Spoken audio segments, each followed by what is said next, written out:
저희 법원리 교회에 와서 식사하시고 가신 외부의 성도들이 우리 법원리 교회는 정말 주일 식사가 맛있습니다. 그런 이야기를 종종 하시는 것을 들었고, 저 역시도 오랫동안 여기서 식사를 주일마다 하지만 정말 맛이 있습니다.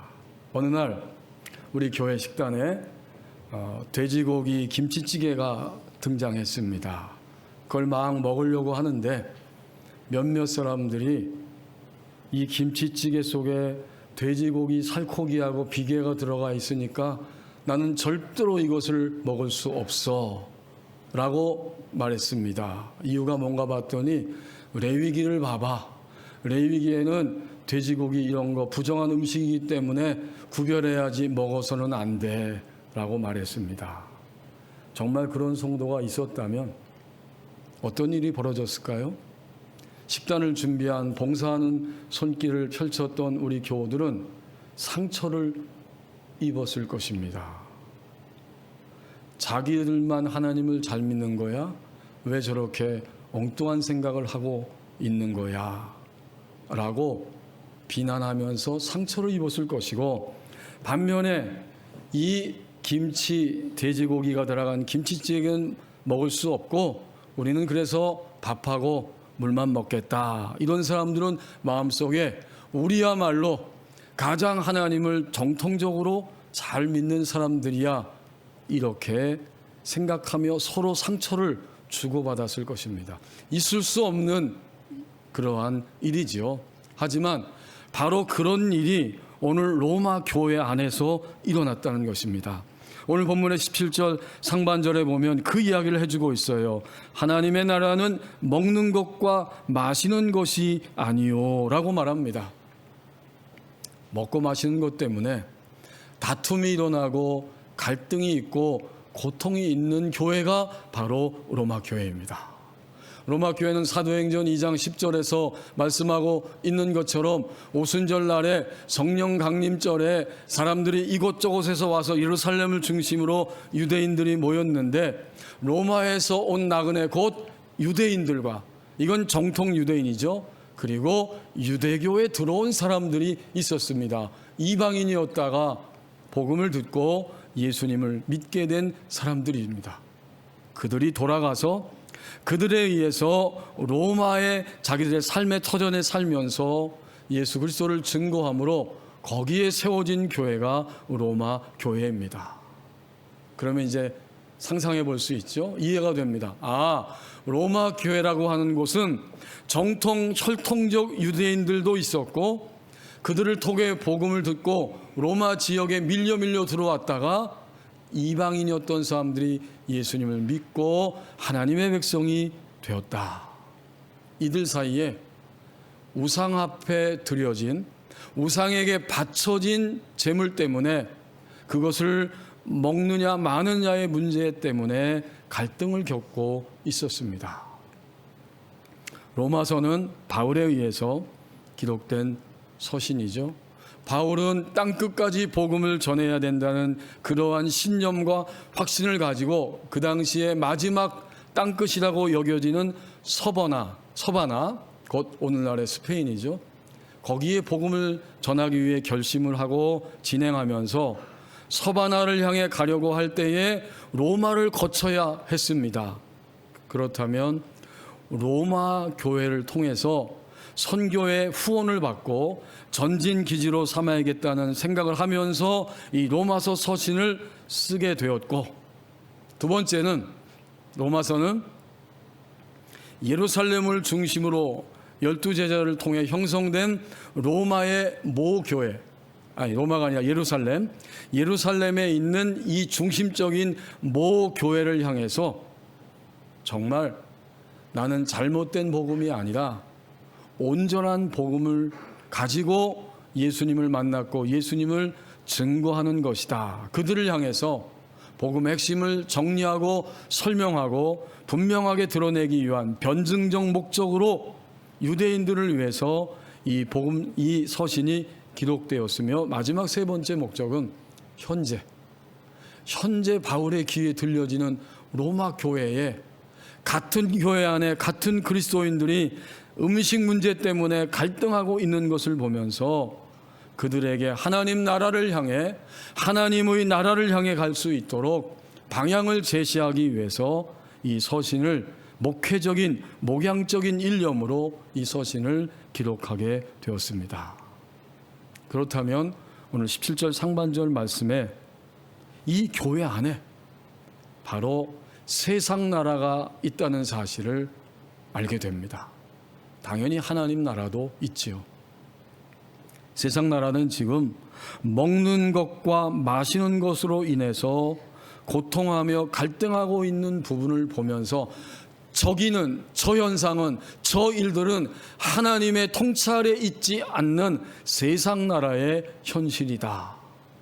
이렇게 바울은 깨달았고, 오늘 예배하는 우리들도 우리가 살고 있는 이 우리나라와 이 지구촌을 볼 때에 당연히 두 개의 체제, 두 개의 영역이 공존하고 있다는 사실을 오늘 본문을 통해서 볼 수 있습니다.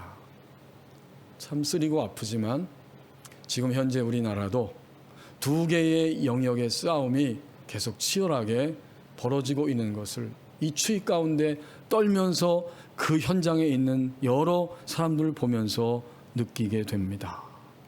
여러분 17절 상반절에 말하죠. 하나님의 나라 분명히 말합니다. 그런데 하나님의 나라가 아닌 세상 나라, 먹는 것과 마시는 것이 아니다라고 표현하고 있는 세상 나라의 현실이 있습니다. 우상은 없는 거야. 하나님 한 분만이 참 신이고 나머지는 전혀 관계없는 그러한 것들이야 라고 하면서 그들은 우상 앞에 바쳐진 다음에 시장에 나오고 사람들이 사서 고기를 먹을 수 있는데 그런 고기에 대해서 전혀 개의치 않고 고기를 먹는 이런 부류의 사람들이 있었습니다. 그들이 누굴까요? 정통 유대인일까요? 아니면 유대인을 통해서 복음을 들은 이방 나라에 속했던 사람들일까요? 당연히 후자죠. 그들은 자유롭게 주님을 믿고 음식은 하나님으로부터 온 것이기 때문에 언제든지 우리가 먹을 수 있어. 반면에 유대적 그리스도인들, 예수님을 믿고 예수님의 사랑 안에 들어온 유대인들은 여전히 우리는 하나님의 거룩한 백성이기 때문에 음식에서 있어서도 반드시 음식 정결법에 의해서 음식을 먹어야 한다. 이 두 체계, 두 영역이 부딪히고 있었습니다. 지금도 우리가 살아가는 이 현실은 이 17절 상반절 말씀이 보여주는 것처럼 세상 나라의 모습도 담겨 있고 동시에 그 나라 속에 있는 하나님의 나라가 있다는 사실을 우리는 분명히 인식하게 됩니다. 주님이 이 땅에 오셨고 앞으로도 이 땅에 재림하여 오실 텐데 이미 예수님을 믿고 예수님이 이 땅에 오시면서 시작된 지구촌에 임한 나라가 바로 하나님의 나라입니다. 더 나아가서 이 하나님의 나라는 예수님이 재림할 때에 완성될 나라입니다. 이 나라는 장소적이면서 동시에 오늘 여기에 이미 주님과 함께하는 순간 여기에 움직이고 실제하는 나라, 그것이 바로 하나님의 나라입니다. 자, 그러면 한마디로 하나님 나라가 무엇입니까? 하나님의 나라가 뭐라고 말해야 됩니까? 라고 질문한다면 하나님의 나라는 하나님의 왕으로서의 통치, 하나님의 왕 같은 통치가 이루어지는 한 사람 개인의 마음과 삶, 그리고 이 지구촌의 모든 지역, 하나님을 왕으로 받아들이고 인정하고 하나님의 통치와 다스림 안에 들어와서 살게 된다면 그 지역이, 그 장소가, 그 공간이 바로 하나님의 나라입니다. 현재 우리는 어디 살고 있을까요? 세상 나라 안에 살고 있고 동시에 하나님의 나라 안에 살고 있습니다. 세상 나라는 불신자이든지 신자이든지 예외 없이 자신들이 모든 판단과 행동에 있어서 하나님의 다스림과 통치를 거부하고 모든 판단과 행동에 있어서 자신들이 왕으로 사는 현실이 바로 세상 나라입니다. 불신자나 신자나 구별이 없어요. 다만 내가 왕노릇하는 한 그곳은 세상 나라입니다. 그럼 이제 금방 알 수 있죠? 하나님 나라는 나의 판단과 행동에 있어서 철저하게 하나님의 다스림을 인정하고 하나님의 통치를 받으며 사는 현실이 바로 하나님의 나라입니다. 이 가장 중요한 근본적인 나라에 대한 개념을 우리는 오늘 이 본문을 통해서 확인하게 됩니다. 대전에 있는 어떤 교회 목사님이 성지순례를 가게 됐습니다. 장로님, 권사님, 집사님들과 함께 비행기를 타고 이스라엘을 향해 한참 달려가고 날아가고 있는데 기내 방송이 나옵니다. 잠시 후에 바로 기내식이 제공됩니다. 배가 많이 고팠는데 잘됐다 하고 신이 났어요. 그런데 그 다음에 안내 방송이 나오기를 일반 식사가 제공되기 전에 코셔 식단에 따른 기내식이 먼저 제공될 것입니다. 그 말을 듣는 순간 마음이 별로 편치 않았다고 말씀합니다. 코셔라니, 코셔하면 레위기에 기반을 둔 유대인의 전통 음식 정결 율법이 아닌가. 아니, 유대인들이 비행기 안에서도 아직까지도 저렇게 언제 신청했는지 그 코셔 식단이 나오는데 옆에 앞뒤에 있는 유대인들에게 인증 마크가 있는 이 코셔 인증 마크가 있는 그런 기내식이 전달이 되었습니다. 그때 이 목사님 마음속에 저들이 이렇게 철저하구나, 율법 규정을 지키는 데 있어서 이토록 철두철미한 것이 유대인들이구나. 만약 저들이 예수님을 믿고 영접하여 개종하여 기독교인이 된다고 하더라도 이 유대적 기독교인들이기 때문에 그들은 여전히 식사만큼은 철저하게 이 코셔 율법 규정에 따라서 식사할 것 같다, 이런 생각이 들었다고 합니다. 그러면 세상 나라는 무엇이고 하나님의 나라는 이 로마 교회 안에서 어떤 것일까? 이런 생각을 우리는 질문할 수밖에 없습니다. 다시 한번 확인합니다. 세상 나라는 모든 판단과 생각과 그것을 기반으로 한 행동에 있어서 자신이 왕노릇할 때 세상 나라. 복잡하지 않아요. 주님을 믿고 나서 모든 행동과 판단, 그것을 함에 있어서 바로 하나님이 주인 되심을 인정하고 하나님의 다스림과 통치를 받고자 하고 그 통치 속으로 들어갈 때 그것은 개인이든 집단이든 국가든 그 어떤 곳이든지 하나님의 나라가 되어집니다. 제가 오래전에 메시아닉 주에 대한 이야기를 들었습니다. 이 메시아닉 주는 정통 유대인이었다가 우리가 그토록 기다리던 구원자, 하나님이 약속한 메시아가 예수님이구나. 그래서 그 예수님을 구원의 주님으로 받아들인 사람들이 메시아닉 주가 되는 거죠. 그들은 정말 예수님이 자신들의 구원주임을 철저하게 믿고 고백하고 그렇게 살아가고 있습니다. 그런데 어떤 교수님이 이 메시아닉 주에게 질문을 던졌습니다. 예수님이 구원의 주님이심을 당신들은 믿고 있지 않느냐? 분명히 믿는다고, 변함이 없다고. 그러면 질문하고 싶은데 당신의 자녀들에게 할례를 행하는 것은 어떻게 생각하느냐? 이런 질문을 던졌어요. 할례는 남자아이가 태어났을 때 그 표피 끝을 베어서 하나님의 백성이라고 하는 표식이 되는 거잖아요. 예수님이 오신 이후에 이것이 과연 너희들은 필요하다고 생각하느냐? 그런 질문이잖아요. 곰곰이 잠깐 이 메시아닉 주 유대인이 생각하더니 이렇게 대답을 했습니다. 우리 유대인들을 제외한 지상의 모든 사람들은 예수님을 믿고 난 이후에 할례를 행할 필요가 없습니다. 절대적입니다. 예수님만이 구원자이십니다.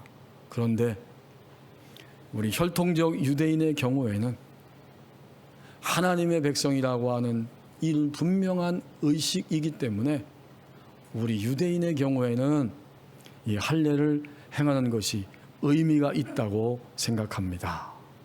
이렇게 대답을 했어요. 여러분은 어떻게 생각하세요? 분명히 제가 들어도 유대인에게는 의미가 있습니다. 하나님의 사랑에 나는 깊이 공감되고 나는 혈통적으로도 하나님의 백성이다. 저는 그 이야기를 들을 때에 오늘 본문 말씀을 준비하면서 이런 생각이 떠올랐습니다. 언젠가는 메시아닉 주 그들이, 그 유대인들이 하나님의 다스림을 받는 것이 무엇인지 주님께 진지하게 무릎을 꿇고 여쭙는 유대인들이 생겨나지 않을까. 주님 믿고 나서 이 할례를 행하는 것이 우리에게 의미가 있습니다. 그런데 이것 주님께서 원하시는 것입니까? 라고 여쭐 수 있는 이런 유대인들이 생겨나지 않을까. 더 나아가서 생겨나야 하지 않을까 하는 생각이 들었습니다. 모든 사람은 태어나고 보니까 이미 세상 나라예요. 이미 세상 나라에 살다가 주님을 믿을 때에 영역이 바뀌어서 하나님의 나라 그 영역 안으로 들어오게 되었습니다. 이건 우리의 힘이 아니에요. 예수 그리스도를 통해서 주신 하나님의 사랑의 능력입니다. 하나님의 나라를 얻을 자격이 주어졌고 이미 하나님의 나라 안에 우리는 살아가고 있습니다. 다만 거기에 분량의 차이가 있을 뿐입니다. 갈등과 고통과 염려와 두려움과 치열한 경쟁이 있는 세상 나라의 현실에서 자신의 날개를 접고 하나님의 손에 이끌림으로 구체적 삶의 분량을 하나님의 손에 이끌려서 살기를 원하는 사람들이 있다면 그들은 좀 더 많은 분량에 있어서 하나님의 나라 안에 살아가게 될 것입니다. 이 분량의 차이는 지금도 분명해요. 얼마나 오래 예수를 믿었느냐, 그가 가진 직분이 무엇이냐에 관계없이 얼마만큼 하나님의 의에서 다스림을 받고 그분의 통치 아래 살아가느냐, 이것만이 진정한 그리스도인의 본질이 되는 것입니다. 그러니까 오늘 이 17절 상반절 말씀은 여전히 이 땅에는 세상 나라가 있고 세상 나라 속에 하나님의 나라가 있습니다. 이것을 분명하게 인식시켜 줍니다. 이제 17절 하반절 말씀을 보십시오. 하나님의 나라의 현재적 삶을 누리고 흘러보내는 생활이 되어 갑니다. 이게 17절 하반절의 말씀이에요. 만약 하나님 나라에 들어왔다면 그 사람은 점점 하나님 나라를 얻은 이후에 하나님의 다스림을 받는 영역 안으로 들어온 것이고 매일매일에 주어진 현실 속에서 하나님의 나라가 지금 내 안에 여기에 나의 모든 환경 속에 있구나, 이것을 누리는 이런 삶이 있게 됩니다. 누리는 사람은 어떻게 될까요? 하나님의 나라를 누리는 사람은 어느덧 시간이 지나고 보니까 그 사람을 통해서 흘러나오는 하나님의 나라를 가장 가까이 있는 사람들이 느끼고 경험하기 시작합니다. 이건 또 다른 차원의 이야기죠. 내 안에 누리고 누렸더니 어느새 사람들이 나를 통해서 하나님의 나라를 느끼고 경험하고 함께 감사하는, 이렇게 흘러보내는 현실 속에 살아가게 됩니다. 하나님의 나라라는 자격을 우리는 얻었어요. 나라 속에서는. 근데 그게 다가 아니고 그건 50%예요. 오늘 본문을 보십시오. 로마 교회 교우들도 하나님 나라를 얻었어요. 하지만 여전히 갈등이 있고 고통이 있고 분쟁이 있어서 교회의 중심이 흔들릴 만큼 고통 속에 있게 됩니다. 이것은 어떤 문제죠? 하나님 나라가 그들 안에 누려지지 못하고 있고, 누려지지 못하기 때문에 사람들에게 흘러가지 않고 있다는 증거입니다. 우리의 자녀들은 처음에는 부모님의 말을 듣지만 그 다음에 부모님의 말보다는 부모님의 행동하는 모습을 보게 됩니다. 자연스럽죠. 부모님이 앞에서 하는 말하고 돌아서서 하는 행동까지 보게 되면서 아이들은 부모님을 통해 자연스럽게 흘러나오는 것을 느끼게 됩니다. 오늘 가정의 자녀의 문제의 핵심은 이거 하나예요.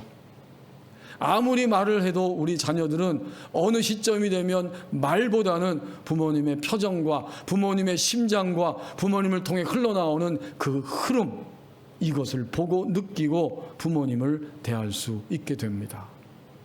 흘러나오는 거예요.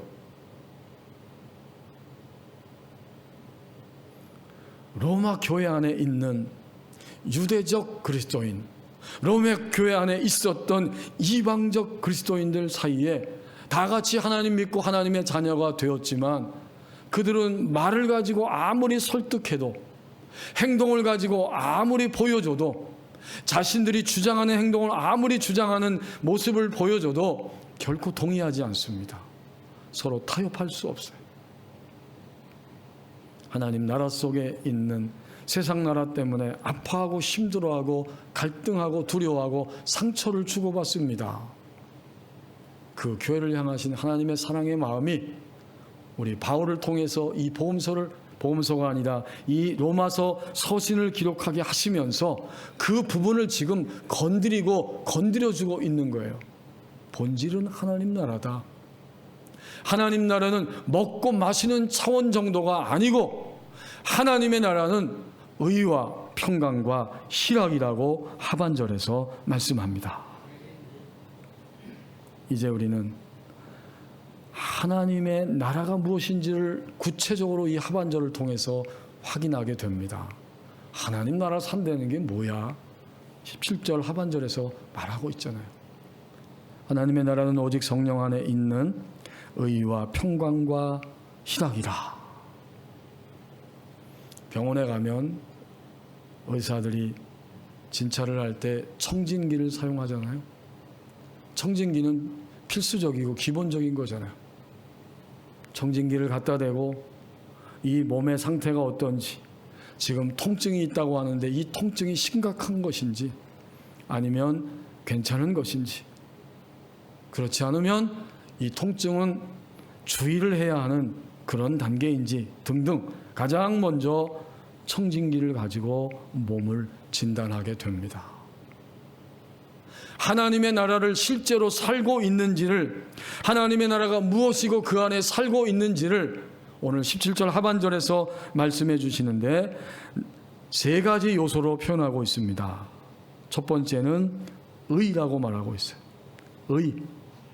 이 의는 당연히 하나님이 우리에게 주시는 죄 용서, 또 죄 용서함 받은 나의 현실입니다.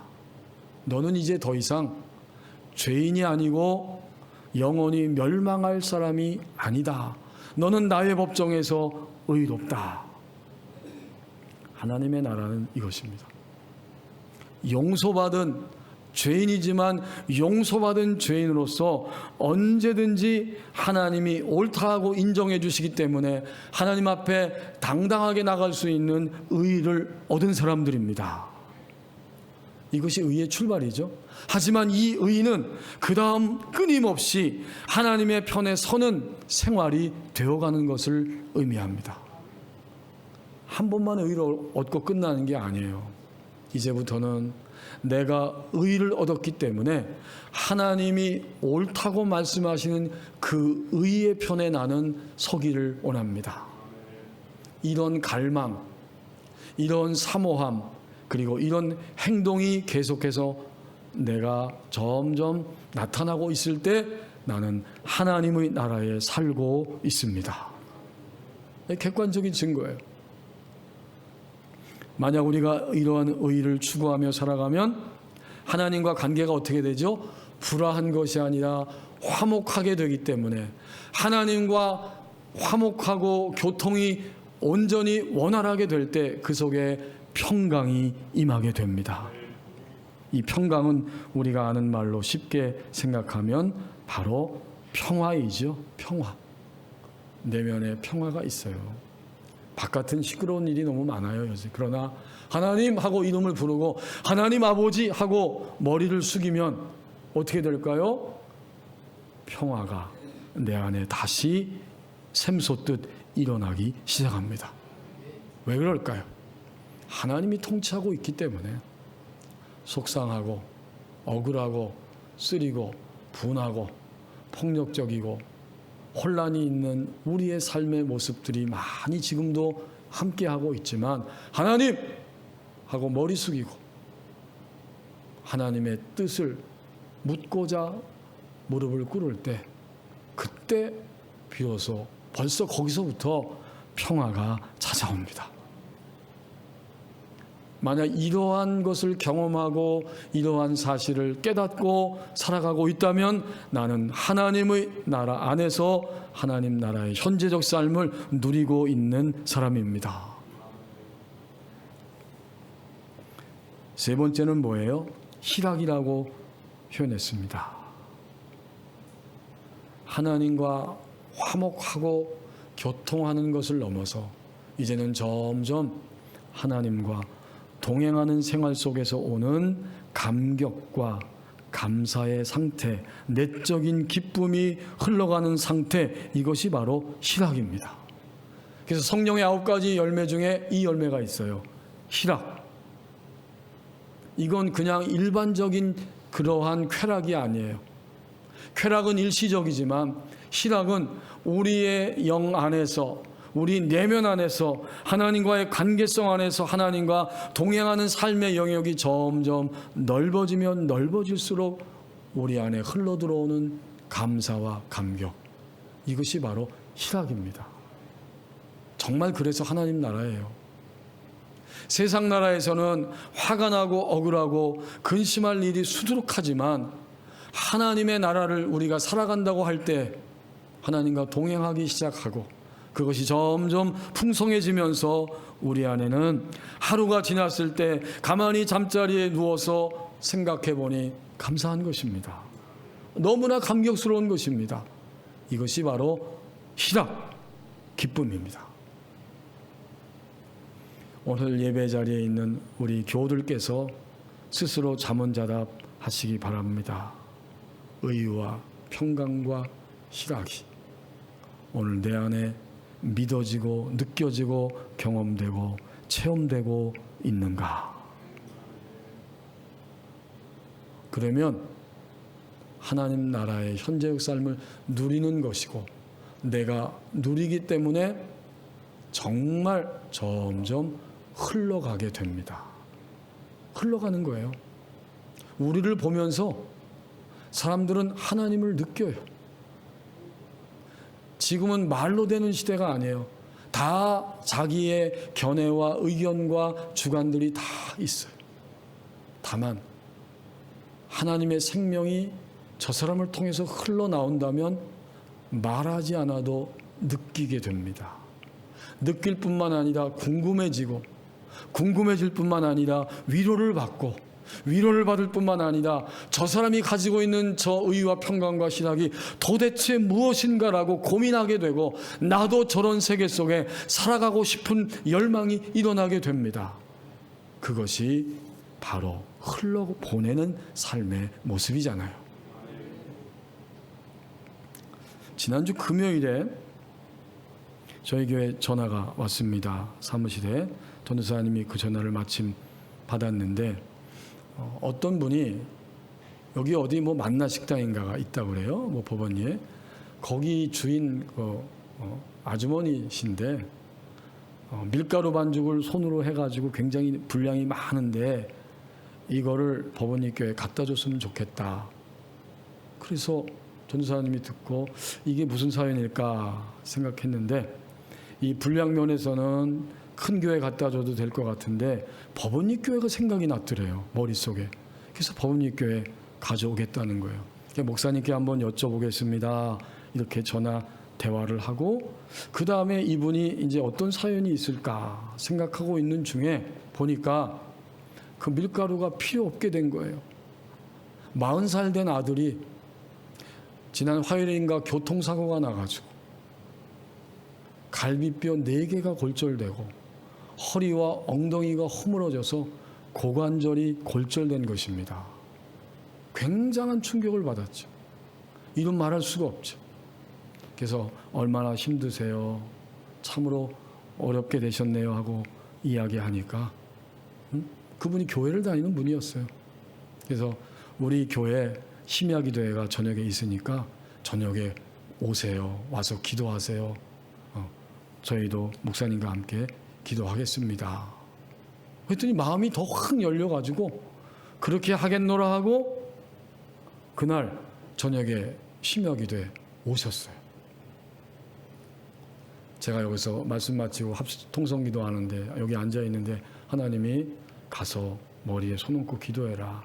그 마음을 제게 주셔서 터벅터벅 걸어가서 그분의 이름과 아들의 이름을 확인한 다음 손을 얹고 기도를 했습니다.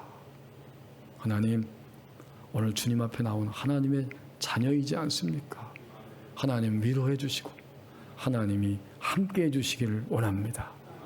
병원에 있는 아들 의사들의 손길을 통해서 진단받으며 고쳐지게 하시고 그 모든 시간들을 통해서 예수 그리스도의 이름으로 예수님의 능력으로 갈비뼈는 접합되고 고관절은 접합되어질지어다. 이렇게 함께 눈물 흘리며 기도를 드렸습니다.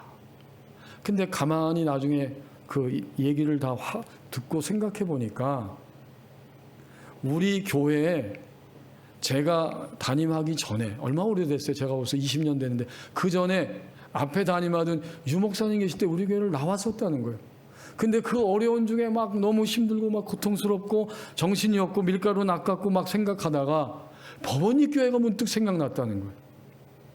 그리고는 법원리 교회로 어떻게 그 오래됐는데도 전화번호도 잊어버리지 않고 어떻게 된 건지 전화를 했던 것입니다. 그 이야기를 들으면서 여러 가지 생각들이 들어왔는데 오늘 본문 말씀을 준비하다가 이렇게 하나님이 깨닫게 하십니다.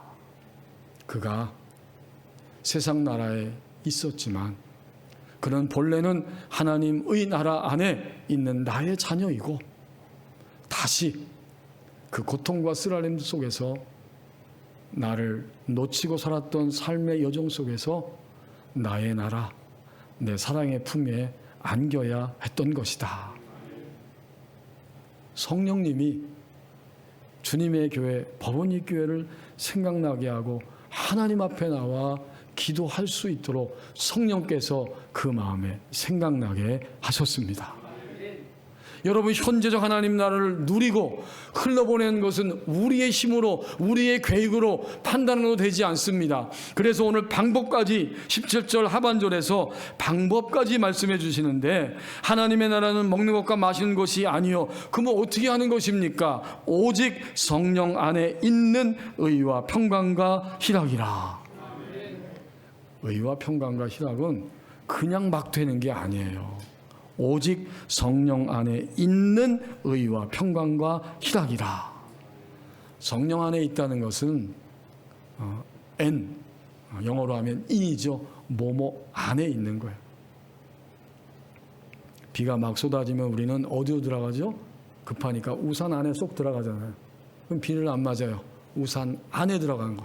그러니까 성령 안에 있는, 성령 안으로 들어가는, 성령의 인도를 받는, 성령의 지도를 받는, 성령 안에 들어갈 때마다 의와 평강과 희락, 현재적 하나님 나라를 누리고 흘러보내는 생활이 되어집니다. 이것을 분명하게 가르쳐줍니다. 오늘 저와 여러분의 고통과 갈등은 여기에 달려 있어요. 고통과 갈등 없는 삶은 세상 나라에서는 아예 없어요.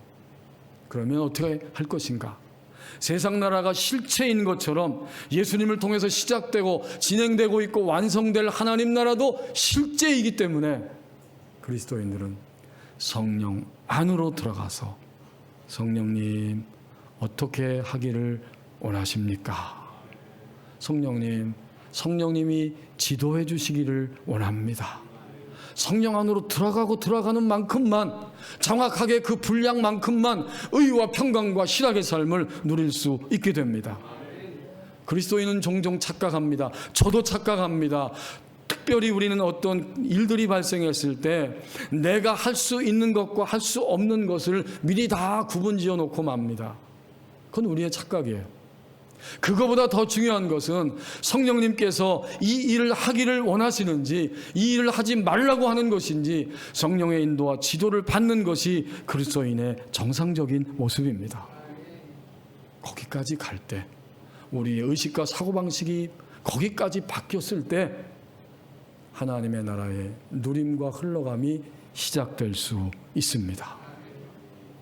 지난 주간에 제가 기도원에 갔다가 왔는데 가만히 기도하고 있는데 하나님이 이런 마음을 제 마음 가운데 주셨습니다.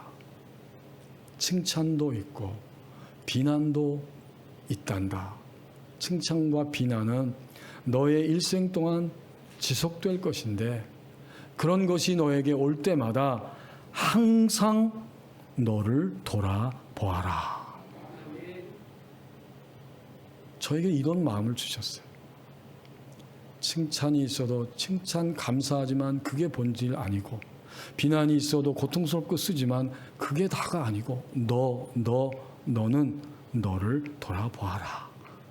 그러면 건강한 정상적인 하나님 나라의 실제를 흘러보내는 이런 그리스도인으로 살 것이고, 그러한 목회자로, 그러한 사명자로 너의 남은 인생을 살아가게 될 것이다.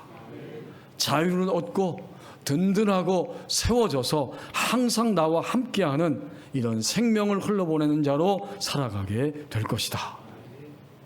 제게 이런 말씀을 생각나고 제 마음에 들려주셨습니다. 중세에 아주 신실하고 영향력을 미쳤던 위대한 크리스천 가운데 버나드라고 하는 사람이 있습니다. 1090년에 출생해서 1153년에 주님의 품에 안겼는데, 그는 사람을, 이 세상에는 두 종류의 그리스도인이 있습니다. 이렇게 말했습니다. 운하 같은 사람과 저수지 같은 사람이 있다. 운하 같은 사람은 누구냐?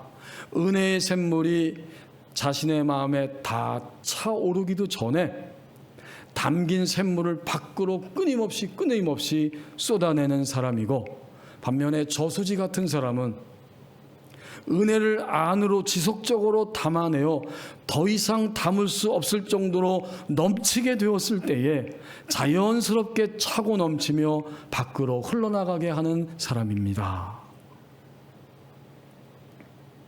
전자가 능동적이고 응답적인 그러한 능동적이고 응답적인 존재라고 하면, 저수지 같은 사람 후자는 수동적이며 자존감을 가지고 사는 자존적인 사람입니다. 그러면서 버나드는 말하기를, 사람의 일이 아니라 하나님의 일을 이루는 사람은 전자가 아니라, 운하 같은 사람이 아니라 후자에 속한 댐과 같은 사람이며 반드시 그런 사람이 되어야 한다고 말하고 있습니다. 수동적인 것 같지만 자연스럽게 차고 넘쳐서 누군가에게 공급해 주기 때문에 바닥이 드러나는 일이, 고갈되는 일이 결코 없다는 것입니다. 오늘 다시 우리는 하나님의 나라를 살아가는 사람들입니다. 기도하겠습니다.